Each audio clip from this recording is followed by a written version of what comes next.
The next presentation is that of our valedictorian of the class of 2012. May I introduce Jay Wong.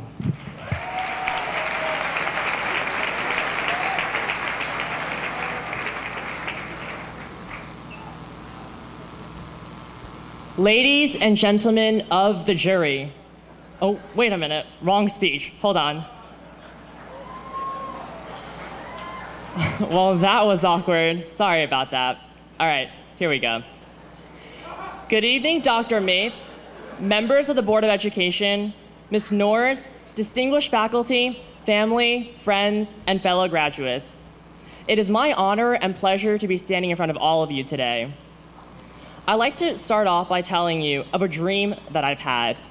No, not that dream. Sorry, Martin Luther King, I didn't memorize it. But over these past 12 years, I dreamed that we'd all be here today, getting our diplomas and graduating from high school. I dreamed that we'd be asked to move our tassels from our geometrically shaped caps from one side to the other and throw our caps into the air with laughter and cheer. Today is the day that we get to live out that dream, and so congratulations to Baldwin Senior High School's mighty class of 2012.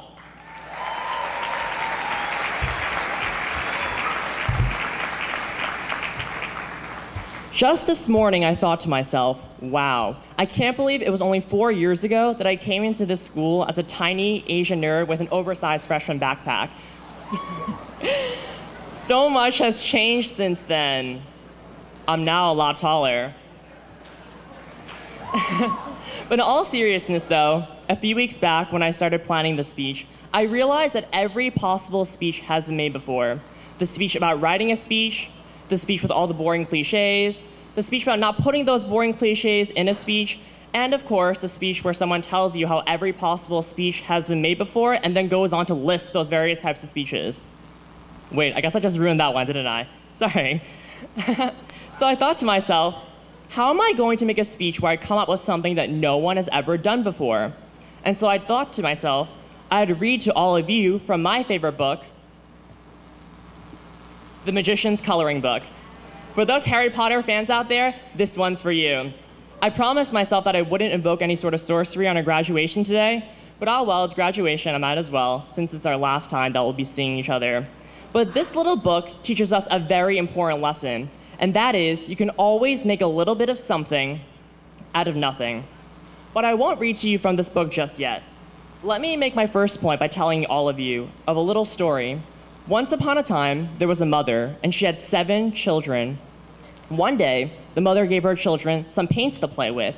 6 out of the 7 children took the paint and painted puppets. The last child took the paint and painted a life-size army battalion around the walls of the room. Unsurprisingly, this last child turned out to be Napoleon Bonaparte. Similarly, some of you know exactly what you want to accomplish in life. If so, then all I can say is, go get it. Whether you want to be a world-renowned musical conductor, an acclaimed film producer, or a lawyer who argues a case in front of the Supreme Court, let your passions guide the path to your dreams. With my second point, I'd like to tell you another story. There once was a female student from Tennessee who played the trumpet and later the saxophone in her school marching band, who aced the SAT and got into Barnard College to become a psychologist. Today, that girl is Kesha, spells with a $sign in her name. If there's one thing that I admire about Kesha, it certainly was not her music. Instead, it was her courage to be who she wanted to be, her desire to try something new with her life, and of course, her apathy towards what others thought about her. Does it make it true if everyone around you tells you that the sky is pink, even though you see that it's clearly blue? All right, maybe you might second guess yourself and think you're colorblind, but what if everyone around you tells you your bell-bottoms or your apple-bottom jeans are outdated? Who cares? You have no obligation to be what others want you to be or others think you should be, nor should you have to be the same person you are now in 5 years. Don't be afraid to be spontaneous and try something new with your life. If you set your mind on becoming a pharmacist, don't be afraid to take a birdwatching class. Who knows? Or if you set your mind on becoming a businesswoman or a police officer, don't be afraid to take piano lessons for the very first time when you're 30, or take a gap year to Brazil. Maybe you'll discover a hidden interest.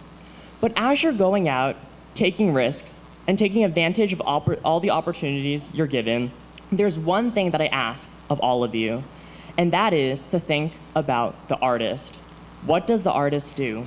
He starts with his materials, his paints, and he looks at his canvas, but he doesn't really plan everything out. He starts with a little bit of paint, he steps back, he says, oh, well, that doesn't really fit quite right. Maybe a little more purple here, a little less there. Again, he looks at it. What is the artist doing? He's acting and then reflecting. Action does not work if it's not followed by reflection. And so it's important that all of you act meaningfully and passionately so that you can stand back and be proud of what you created and what you've done. So no matter what you plan to do in life, I encourage all of you to do it artfully. One thing that occurred to me while writing this speech was something I hadn't noticed in all my years of learning, and that is the flaw in our public educational system. We are so focused on a goal, whether it be passing a test or being at the top of our class, that we don't really learn to our fullest. We do whatever it takes to complete our original objective. And some of you may be thinking, well, if you passed the test, didn't you learn something? Well, yeah, you did learn something, but not everything you could have. Most of us only memorize names, dates, and facts for a test only to later clear our minds and prepare for the next test we are given. We are trained to ace every standardized test, and the potential of those who see light through a different lens are never fully realized. But these measures aren't reflective of everyone's intelligence. Don't try to fit a square into a circle. Just because a square doesn't fit into a circle doesn't mean it's has any less worth, value, or meaning. And don't just be a worker who moves on to the next phase of his life just to get a piece of paper that says you are certified to do work. Instead, be a thinker, an explorer, an adventurer. And do not be deterred from doing something you love, where you can wake up every morning and say to yourself, you know, I love what I do, I'm learning each and every day, and I love life. Author William Faulkner once said, the past isn't dead, it isn't even really past. And so, class of 2012, although we may all be going our separate ways after today to start our own lives, each different from the other, there will always be one thing that we all have in common, and it's this building right over here. So when you leave here today, what you're really doing is taking everything here and taking it with you. You're not really leaving. You're going towards the future with everything you've learned and everything you've become here. Baldwin Senior High School is now a part of you. You take BHS with you into the world to accomplish things and make a difference there. And along the way, I hope all of you are able to live your dreams out quickly enough to dream new ones, because you never know how many more days lie ahead of you. And for those of us who have truly enjoyed our experiences here, made wonderful friendships, met many great teachers and mentors, and had fun, whether it be participating in sports night, or playing in band, choir, or orchestra, or participating in the play, producing works of art, or playing on a varsity athlete team, this will be the last time you are that high school varsity athlete, that high school actor or actress, or that artist or musician. But as Dr. Seuss once said, don't cry because it's over. Smile because it happened. Bring those wonderful experiences that have shaped you and share those skills and memories with your new families after you leave here today.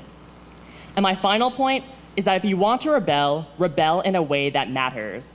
A rebel has courage. A rebel takes personal risk for something he or she believes in. Anyone can say, forget this, cut class, and smoke some weed. You know why? Because it's easy. It doesn't make you a rebel.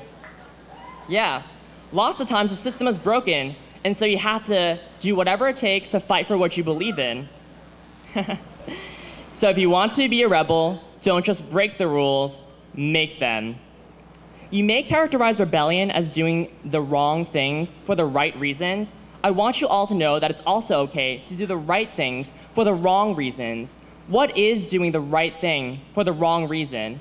Humans aren't saints or angels. We would be really naive to think that. I'm sure all of you remember filling out your Common App and putting thousands of hours of community service down, knowing that colleges like seeing that kind of stuff. And somewhere deep down inside of you, a little voice asks, if I'm doing this for a selfish reason, should I be doing it at all? Your motives may not be pure, but by taking action, you are doing more for this world than someone who is doing nothing at all. It can be really easy to think that we maxed out and reached our limits with our iPads, our hybrid cars, and our laparoscopic technology that allows us to perform surgery through only small keyhole incisions. It's as though things can't get any better, and we've made every possible breakthrough. Keep in mind that cavemen felt the same way when fire was first discovered. So instead of being shocked by the next earth-shattering discovery, be the person to make that next discovery. Wait.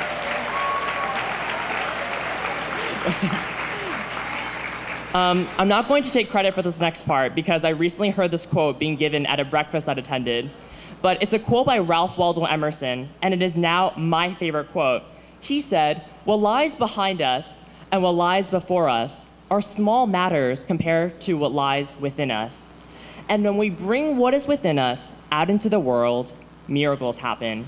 If you remember my initial premise of the speech, it was that you can always make a little bit of something out of nothing. And you remember this little book, The Magician's Coloring Book? Again, it teaches us that very important lesson. And it tells us that throughout life, sometimes life can seem like it's a blank page. Everything is out of control and you have absolutely nothing.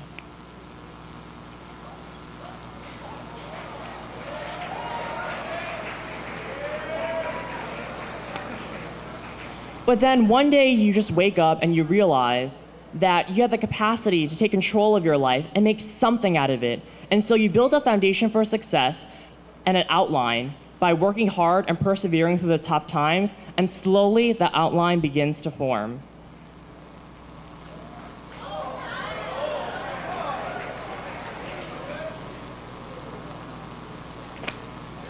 And finally, you realize that if you work really hard, really hard, and dedicate yourself to your work, your life will brighten up with beautiful colors and miracles will happen.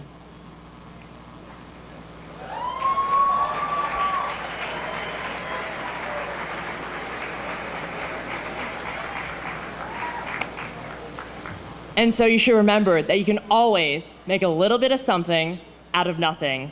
Congratulations to Baldwin Senior High School's mighty class of 2012. Thank you and good luck.